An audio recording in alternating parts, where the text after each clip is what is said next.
দর্শক, এখন থেকে আপনাদেরকে আর সম্পত্তির ভাগ বাটোয়ারা নিয়ে কোর্টে যেতে হবে না, মামলা করতে হবে না। আপনি চাইলে আপনার হাতে থাকা ফোনটি দিয়েই এখন আপনি আপনার বাবা কি দাদা নানা রেখে যাওয়া সম্পত্তিতে আপনার অংশ কিংবা আপনার মায়ের অংশ চাইলে সহজেই বের করতে পারবেন। এজন্য আপনাদেরকে প্রথমে যেতে হবে গুগল প্লে স্টোরে গিয়ে আপনি লিখবেন উত্তরাধিকার।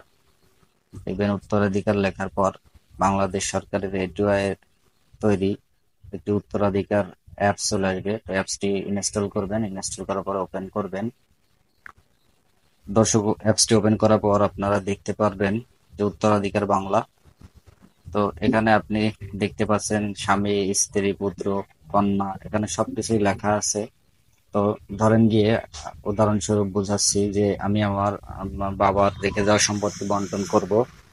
সেক্ষেত্রে আমার বাবার মৃত্যুর পর কে কে আছে সেটা দেখে নিই। মনে করেন সবার আমার বাবা মারা যায়নি, তবে মারা যাওয়ার পর দেখেন রেখে যাওয়া সম্পত্তি, সাপোজ আমার দুই ভাই রয়েছে, তারপরে মৃত পুত্র নাই, দেখা যাচ্ছে কন্যা রয়েছে তিনজন, তারপরে এখান থেকে দিয়ে দিলাম পিতা আছে, বাবার পিতা সাপোজ জীবিত আছে কিন্তু তিনি পাবে কিনা সেটা আমরা দেখবো।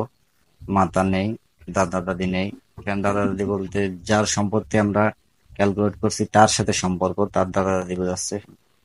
সহোদর ভাই রয়েছে একজন, সহোদর বোন রয়েছে একজন, সৎ ভাই নাই, সৎ বোন নাই। দেখা যাচ্ছে আপন চাচা রয়েছে একজন।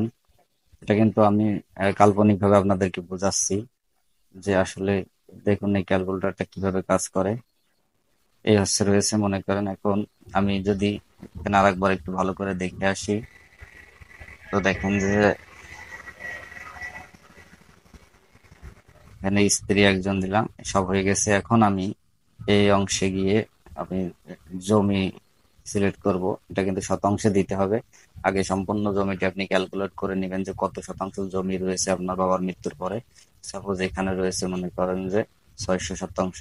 তাহলে 600 শতাংশ আপনি চাইলে এখানে কিন্তু টাকা এবং স্বর্ণ হিসাব করতে পারবেন। যেহেতু আমি সম্পত্তির কথা বলছি তো শুধু জমিটাই বোঝাবো।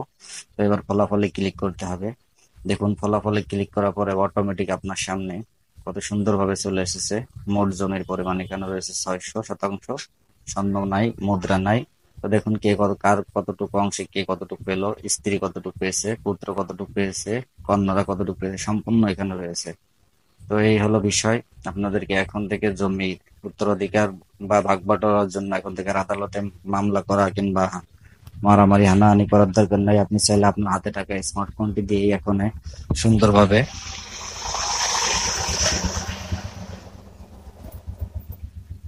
আপনি চাইলে আপনার হাতে থাকা স্মার্টফোনটি দিয়ে এখন সুন্দরভাবে আপনি আপনার বাবা দাদার নানার নামে রেখে যাওয়া সম্পত্তি বন্টন করতে পারবেন। তো এই ছিল ভিডিওটি ভালো লাগলে অবশ্যই শেয়ার করবেন। ধন্যবাদ।